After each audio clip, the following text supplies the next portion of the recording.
प्राचीन काल में मृतलोक में एक ब्राह्मणी रहती थी। वह सदैव व्रत किया करती थी। एक समय वह 1 मास तक व्रत करती रही। इससे उसका शरीर अत्यंत दुर्बल हो गया। यद्यपि वह अत्यंत बुद्धिमान थी, तथापि उसने कभी देवताओं या ब्राह्मणों के निमित्त अन्न या धन का दान नहीं किया था। इससे भगवान ने सोचा कि ब्राह्मणी ने व्रत आदि से अपना शरीर शुद्ध कर लिया है, अब इसे विष्णु लोक तो मिल ही जाएगा। परंतु इसने कभी अन्न का दान नहीं किया, इससे इसकी तृप्ति होना कठिन है। भगवान ने ऐसा सोचकर भिखारी के वेश में मृतलोक में उस ब्राह्मणी के पास गए और उससे भिक्षा मांगी। वह ब्राह्मणी बोली, महाराज किस लिए आए हो?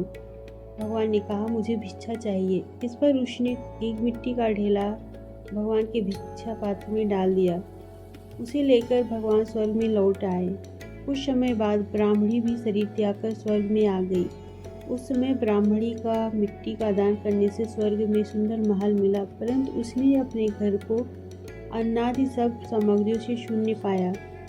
घबरा कर वह भगवान के पास आई और कहने लगी कि हे भगवान, मैंने अनेक व्रत आदि से आपकी पूजा की, परंतु फिर भी मेरा घर अन्न आदि सब वस्तुओं से शून्य है। इसका क्या कारण है? इस पर भगवान ने कहा, पहले तुम अपने घर जाओ।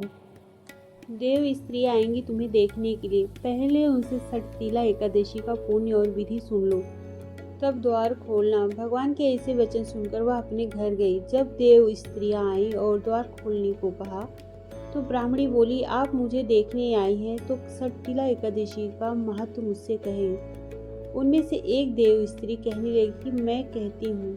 जब ब्राह्मणी ने षटतिला एकादशी का महत्व सुना, तब द्वार खोला। देव स्त्रियों ने उसको देखा कि ना तो वह गंधर्वी है और ना ही आसुरी है, वरना पहले जैसे मनुष्य है। उसे ब्राह्मणी ने उनके कथा अनुसार षटतिला एकादशी का व्रत किया। उसके प्रभाव से वह सुंदर और रूपवती हो गई तथा उसका घर अनादि समस्त सामग्रियों से युक्त हो गया। अतः मनुष्यों को मूर्खता त्याग कर षटतिला एकादशी का व्रत और लोभ न करके तिलादि का दान करना चाहिए। इससे दुर्भाग्य, दारिद्रता तथा अनेक प्रकार के कष्ट दूर होकर मोक्ष की प्राप्ति होती है।